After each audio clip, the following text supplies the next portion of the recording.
Draped in his favorite pajamas, Easton slipped nervously under the covers of his bed. Outside Easton's window, the wind howled. His old house had so many strange noises.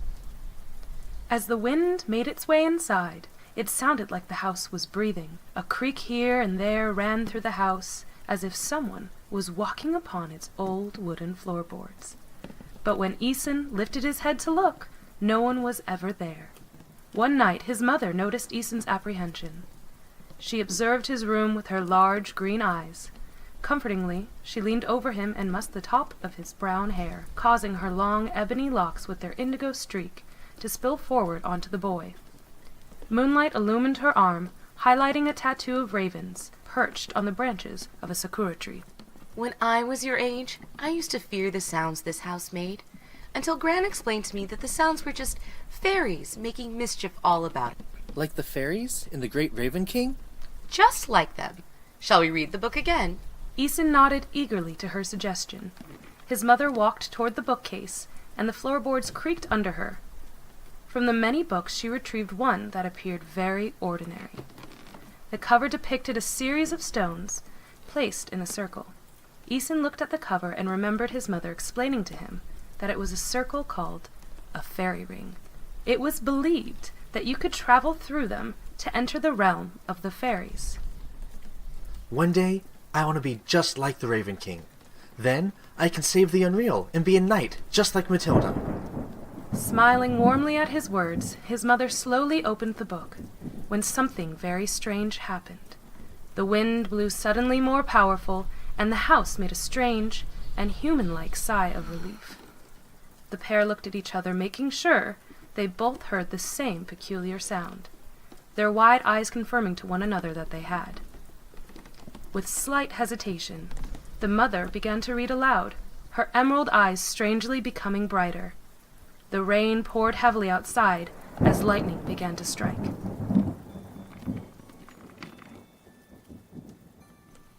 Ballad of the Great Raven King. This is the tale of the Great Raven King, who is noble, true, and mighty of wing. He dwells in the realms of the vast unreal, where darkness battles light in hopes to conceal. Only by innocence may this guardian be called, to undo the Shadow King and usher in his fall. By the great Queen's guidance, a path shall be paved, leading messengers to the One, so that all may be saved. Let us now, with the purest of hearts, and with great bravery, quickly depart, to begin the search for the elusive sleeping mender, a human child who'll awake our great King and defender. The Great Raven King. Between our world and others exists a magical place called the Unreal. It's a realm few can travel to, and from where many do not return, for they fall in love with magic, and our world no longer holds appeal. For those who choose to leave the Unreal, in their hearts they forever yearn. A great mother tended the Unreal. She was their honorable queen. In silver armor, seated beside her, was the great Raven King. Together they ruled over the vast kingdom, and peace reigned supreme. But envious became his brother, who desired everything. Known as the Shadow King, the fearful and cruel lord of Darkscape, he was everything his beloved brother was not. Instead of harboring wisdom, he held the sickness of take and take. No matter how much he had, he loathed his brother for having more than his lot. The Shadow King waged a war to decide the fate of all. He trapped the great Raven King and his army inside a void-like realm. The treachery caused the kingdom of the Unreal to fall, by its weakening great loss, for the Darkscape Lord was now at Earth's helm. To the beings of magic this was known as the Day of Shadowing, for their kind and realm were exiled from humans begotten. As they withdrew from Earth, so did magic. The loss was harrowing. They became myth, and the creatures of the Unreal were forgotten. We still find the ruins of their abandoned lands, where fairies closed the gateways that allowed their kind to roam. Defending her weakened realm, the queen sent messengers with a plan, a prophecy foretold in the king's ballad to save their dying home. That their king could be awoken by the bravery of a human child, the messengers searched, and in time the one was soon found. Matilda's strange behavior had left many observers beguiled, for she would set stones in a peculiar manner upon a clearing, round and round. When she was at school, her peers would often mock and harass her. Frustrated teachers crumpled up her doodles of birds and fairies. You see, in her world, Matilda was considered a disaster. For somebody like her to be a hero would be most contrary. In dismay, her gran would say, "That one's been touched by fairies, and fairy gifts only ever come with a costly price." Matilda's mother, thinking this was true, was also wary that Matilda could see fairy folk, and to her, they were nice. In the land of Unreal, a strange creature was Matilda's true and loyal friend, the noble messenger by the name of Teagledut. Together they vowed to right wrongs and force the Dark Lord to amend. He taught her how to travel by stone, and to fight fiercely and with gut. With these skills, Matilda waged many battles against the Shadow King. Her victories made her a heroine among the fairy folk. The Darkscape Lord, known for his cleverness and underhanded dealings, devised a plan against Matilda, ensuring his final stroke. He knew he couldn't harm Matilda within the safety of the Grand Unreal, so instead he sought for her in her own world, where he had some authority. He sent those of little heart to hunt for her, and her memories to steal, and smiled as they found her, gloating immensely at his own superiority. Astute Matilda knew he would deliver his grim gift to forget, so she created a magical book with the help of her fairy friends, making something few would notice, and in a hidden place it was set, to ensure and fulfill her quest of what the prophecy did portend. Courageously she vowed by beak, wing, and claw that she would not surrender. In parting with a woeful Teagledut, she spoke a fairy saying true. Alua hoga pante gata bega. And this meant in Outlander, when you become lost, let the memory of all your past joys guide you. It is uncertain what became of her, or if she achieved her quest. On the night of the full moon, some say they see an odd girl set stones, laying them from right to left, then switching. She does not rest. She completes the circle, and what happens next chills them to the bone. Using a potent invocation taught to her by her irritable mentor, and in the cold of night, witnesses confirmed with visible fear that the young girl shouts out, "By day I set, and by the moon's light I enter!" And she steps into the stone circle, and then completely disappears. The end.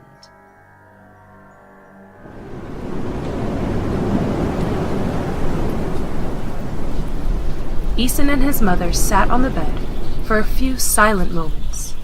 As he always did, the boy wondered what happened to Matilda. His mother looked at him. Her green eyes glistened in the dark room. Sometimes I like to imagine that Matilda never truly forgot, that maybe little things would remind her of the wondrous realm she once knew and protected. I like to think so too. That night, after reading the story, Æson's mother kissed him goodnight and tucked him into bed like always. He picked up the book and examined the cover as if for the first time. He wondered at the cover's familiar ring of stones, and, at the bottom of it, Helga K. Franz's name was written in black ink. Outside, lightning continued to brighten the night sky, and the thunder rumbled. Trees whipped about as the strong winds blew through them. The violence of the storm carried into Æson's dreams, and he found himself in a dark, endless void. In his dream, Æson walked through the cold unknown until he finally glimpsed another person in the distance. It was a young girl. He saw that she was trying to tell him something and started to run toward her to hear. She was reciting the words from the great Raven King in great urgency. "By day I set, and by the moon's light I enter!" She desperately repeated over and over again. A giant cloud of darkness approached ominously behind her. Aeson tried to warn her, but she was too busy trying to relay her message to him to heed his warning. In horror, he watched as darkness enveloped her. The boy ran faster. When he reached her, she was sitting placidly on the floor, with her back toward him. He gently touched her on the shoulder. Are you okay? In a slow and unsettling way, she turned around, and with a wordless response answered him with a haunting gaze from lifeless green eyes. Gasping, Aeson awoke with fright. Lightning continued to illuminate the sky and cast eerie shadows upon the walls of his bedroom. The house murmured with small creaks in the wood, and gentle tapping sounds in the wall. Aeson pulled the covers up higher and closed his eyes until sleep overtook him. Upon waking, his thoughts returned to the story, and he decided to take the Great Raven King to school. When he did, the librarian informed him that there were no children's books written by Helga K. Franz that she could find. Upon further inspection of the book, she noticed that there were no publication credits either. She returned the book to him, and, in disappointment, Aeson left the library. When he returned home from school, he sat on the stump of a cut-down tree outside of his home, still holding on to the book. He knew that what he was going to do next was silly, but he thought, why not? Aeson created a giant circle, following the instructions in the book. With slow hesitation, he closed his eyes and stepped into it. Opening his eyes, he saw that nothing had changed. With a sigh, he shook his head in defeat and walked back home. That night, the rain pattered against the windows, pouring endlessly. Rolling from side to side, Aeson struggled to fall asleep. Strange tapping noises in the walls and scampering sounds on the old wooden floorboards kept him awake. He sat up and quickly turned on his bedside light. A sudden blossom of pain spread across his forehead, and then he found the marble that struck him laying beside him. Before he could register this thought, Aeson noticed a small lump at the foot of his bed. Slowly turning, he saw something that resembled a creature from one of the illustrations in The Great Raven King. To his wonder, it began to speak. Hello, stupid human. I am Teagledot! I am not sure how you know that, but yes, that is who I am. We want to know how you cast the stones without us instructing you. Are you a spy for the Dark Lord? A spy? Me? Oh, no, It's a book my mother reads to me. It instructed me on how to make the circle. This is very strange, but also good. As awful as you smell, and for how slow you are for not answering my knocks, you are a human child. So, come along. Oh, I can't go anywhere. It's really late at night, and my mother would definitely not be okay with it. The creature ignored him and kept walking. With a sigh, Aeson grabbed his shoes and jacket and hurriedly followed Teagledot. The small creature was dressed like a nobleman, which the boy found comical, but he dared not laugh about it. It was clear that Teagledot took himself very seriously. He stopped at the door and impatiently tapped his foot, waiting for Aeson to open the door for him. And when he did open it, Teagledot was off once again. Aeson quietly closed the door behind him, hoping all the noise would not wake his mother. The smallest bit of moonlight miraculously defied the storm and barely filtered through the clouds. It illuminated the stone circle he made earlier in the day.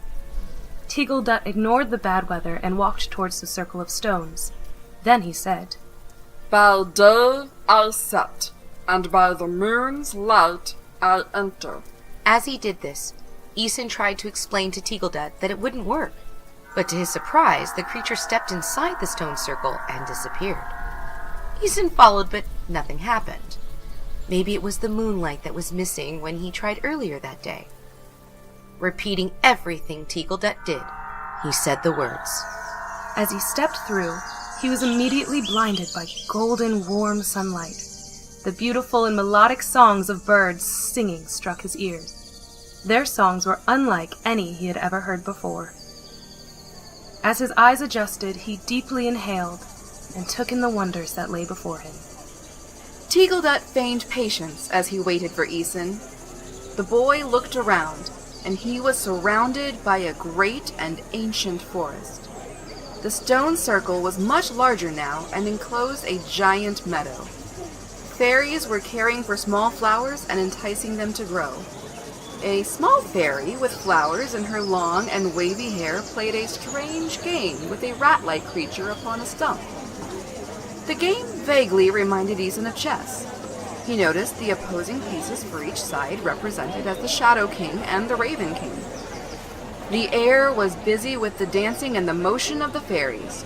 It was business as usual until, one by one, they realized a human child was in their midst.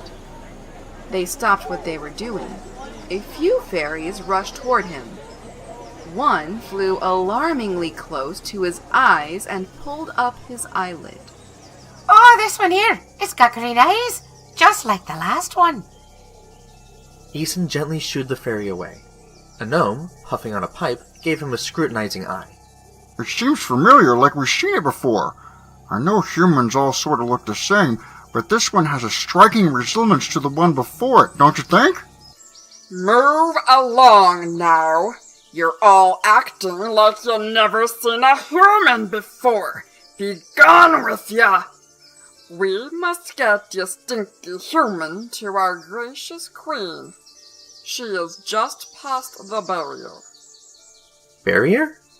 After walking for a long time, Æson saw a golden web-like barrier.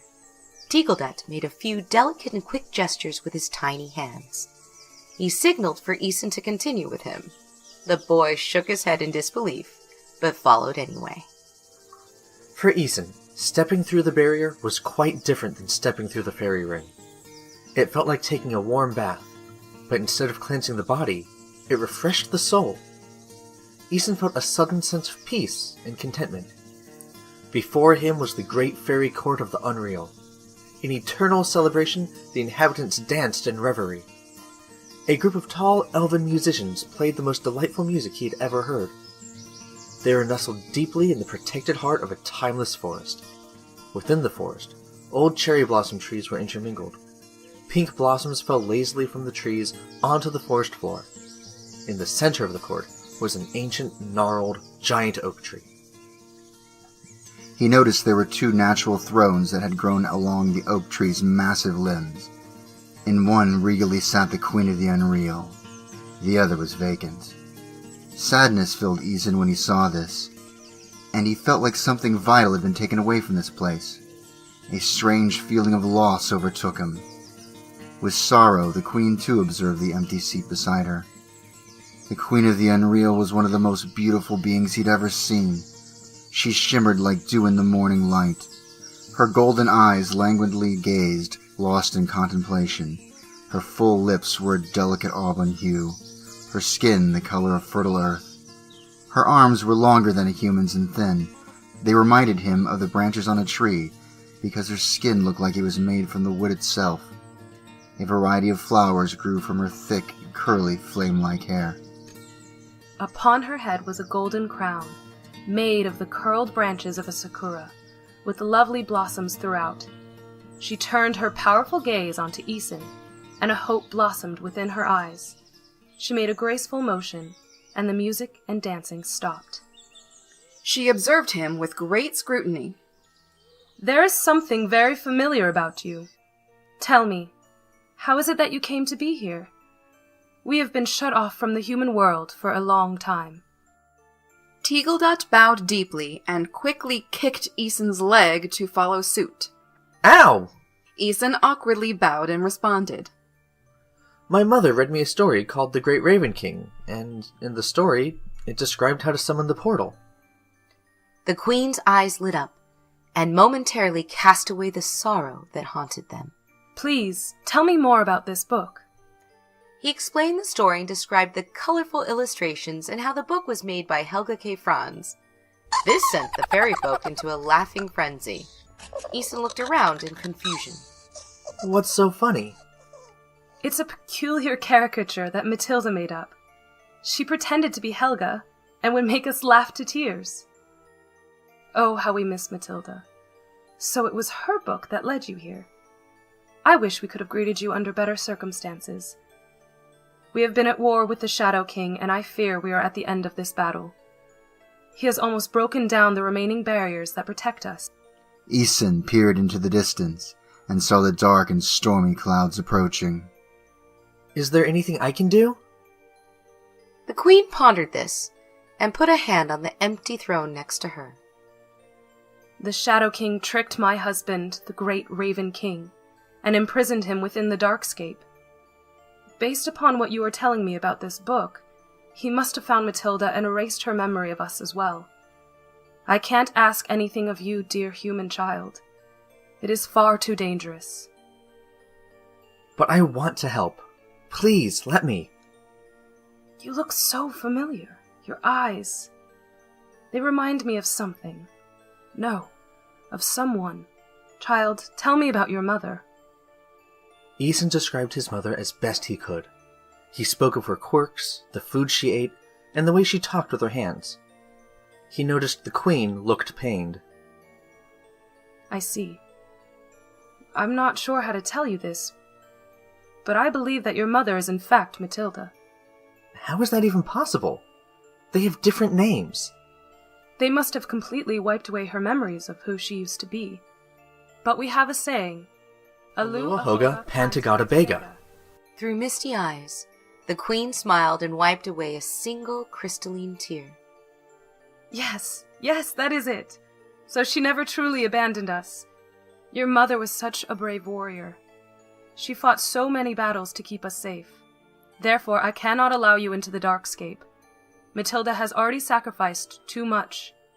No, we shall accept our fate. Aeson sat on a giant toadstool and pondered. He thought about what his mother was like before the Shadow King erased her memory. He wondered if she had been half-living or if somehow held on to her adventures. She never stopped loving this world, and part of her still clung on to the memory of it. It was as if she had never given up. He had to do something. I've made a decision. I will go to the Darkscape and summon the Great Raven King myself. It's what my mother would do. She loves the unreal. I love the unreal. Let me be your warrior. I promise that I will not let you down. He bowed respectfully to the queen, and she smiled warmly at his gesture. The queen heavily pondered his proposal. She looked to her subjects, who all returned her gaze with renewed hopes. She nodded to Aeson. I accept your offer. Please approach my throne so that I may ordain you as our new protector of the unreal. Aeson's mouth fell open momentarily, but he quickly corrected himself. With his head held high, he approached the throne and kneeled before her. The queen placed a totem of a black-crowned raven around his neck. You are now our new protector of the unreal. I am gifting this to you upon your noble quest. It is the totem of my lost husband and our noble king. May it grant you all his bravery, honor, strength, and truth wherever you may go. I'll do my best. Until we meet again, brave warrior. At this, Teagledut sadly motioned for Aeson to follow him. Teagledut held his head down most of the way. He led the boy to an oblong doorway that was bound with many intricate locks. It took a good while to remove them. Teagledut, why are you so sad? I am sad because I called you a stinky human, and you are so kind and brave. It's okay, Teagledut. It's all right. I'm ready to go. It's time. Teagledut looked into the void fearfully. You do not need to do this, son of Matilda. I can take you back home where you will be safe. No. This is something I have to make right. I don't know how, but I have to try. And with that, Aeson walked through the portal. Upon entering the Darkscape, Eason immediately had the sense that everything was in perfect order. The void-like realm seemed to stretch on forever and to possess an almost subterranean quality. As he was observing the unusual realm, shadow creatures began to appear and to approach him. What is this? A Herman? Get it out. No. Draw into its sadness and use its hopelessness to strengthen his lordship. It's only a child. It stands no chance against us. Continuing, Eason ignored them. He heard a loud cracking sound in the distance that was quickly followed by a resounding boom. Our Dark Lord comes!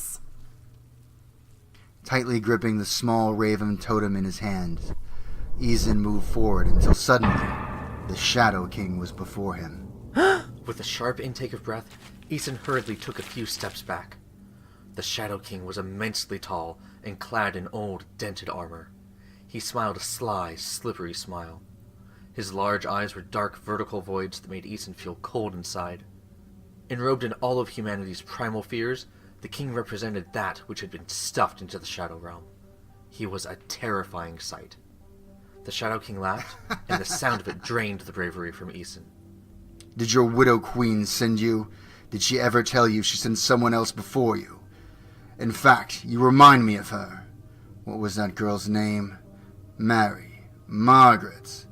Ah, Matilda. Well, Matilda is no more. I made sure of that. Your queen sent you to your doom, child. It's best to give up hope and surrender to me. There is no use in fighting. Eason clutched the raven totem until it caused his hand to ache. He made eye contact with the Shadow King despite his paralyzing fear and spoke. I will not be afraid of you, as others have. I have come here to end your cruelty, you heartless, unkind monster. The Shadow King laughed, and the Darkscape began to warp with his laughter. Even the other shadows cowered in fright at the sound. Oh, you should be afraid of me. You've not learned what fear is, but I will teach you, as I teach everyone. Fear is a powerful thing. It allows me to control others. Eason stepped toward the Shadow King. It isn't the most powerful thing. I won't allow you to control me with it. What is this great power? What is its name? Surely you jest. Something so simple, you never noticed it. Eason removed the raven totem from around his neck. The boy closed his eyes and began to concentrate.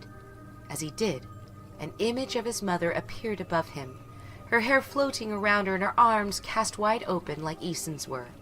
Her raven tattoo began to take on a new life as the ravens moved about in its ink and tried to free themselves from her arm. For the first time, the Shadow King looked uncertain. Matilda? But how? She's my mother. She wasn't strong enough before, but now, together, we've got the power to defeat you. The power of love. Love for each other, love for the world we live in called Earth, and love for those who dwell in the grand unreal. As Eason shouted this, the birds freed themselves from his mother's arms and began to fill the sky. Cherry blossoms rained down upon the Darkscape. Some ravens turned into human-sized beings clad in silver armor. Others morphed in size until they were enormous, in capes of black feathers. In the front of this army rose the Raven King himself. He challenged the Shadow King and time froze. Immediately, ravens used their silver swords to cut down the Shadow King's minions. The shadows retaliated, and as raven warriors fell, they morphed into shadow creatures and attacked their comrades. The duel between the Shadow King and the Great Raven King took Eason's breath away. The Great Raven King was adorned from head to claw in shining silver armor. He wore a dark, feathery cape and a curled, golden, oak-limbed crown. The Raven King lifted his mighty sword, and at the hilt was a giant raven's claw clasping what looked like the unreal. With a graceful motion, he struck the Shadow King. The Shadow King split in two, and both halves began to battle the Raven King. They attempted to flank him, but the Raven King was too cunning and too skilled. With his keen eyes, the Raven King blocked the dark swords of both the Shadow Kings. Brilliant red and yellow sparks flew into the darkscape. The Raven King's sword struck, and cherry blossoms swirled elegantly, with the precision of each of his clean blade strokes. The shadows, using their environment to their advantage, sunk into the darkscape floor. Breathing heavily and covered in sweat, the Raven King awaited their attack. The Raven King stumbled from them, and one of the Shadow King's forms sunk into the ground again and emerged from behind it. The Raven King quickly flipped over it and struck it with his blade, but it split again from the impact, producing 3 Shadow Kings to fight him.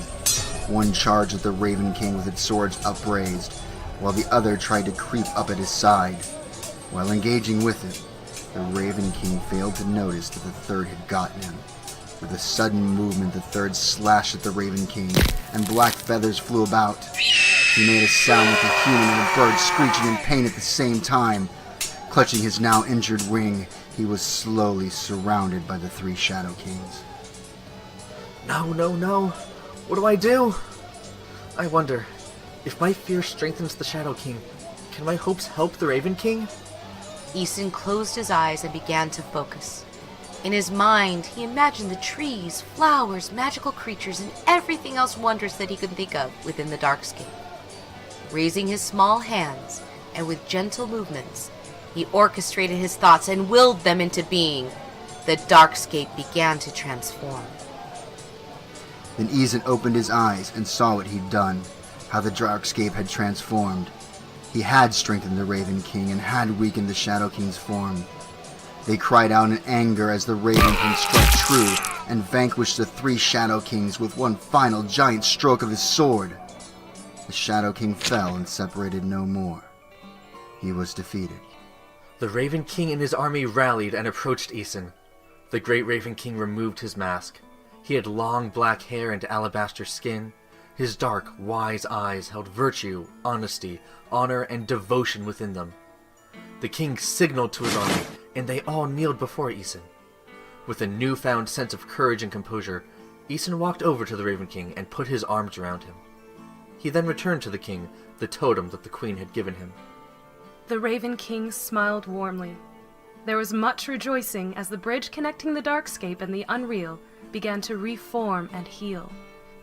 Crossing the bridge in wonder, the inhabitants of the unreal saw the new world growing within the darkscape. The queen's eyes glistened as she ventured into the transformed darkscape. Her elven guards and the ever-loyal Teagledut followed behind her. As she looked around, her eyes found her husband, and she froze in surprise. With arms extended, he ran to her.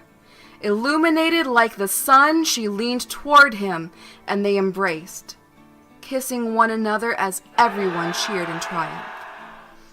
To honor Eason's success, there were many celebrations. Joy once again spread throughout the lands, and Eason was overcome by a love for the unreal. He thought of his mother and wished she was with him. In exhaustion, Eason laid down in a patch of deep blue grass in the darkscape, while imagining his old and noisy house with longing, and he fell asleep. When he awoke, the storm had passed. Eason ran into his mother's room and woke her up.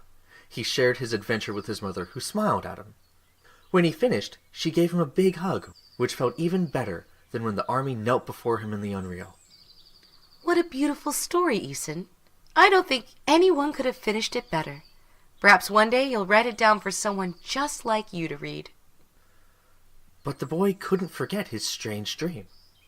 The next day, he reset the stones, and later that night, he snuck down the stairs to return to the unreal.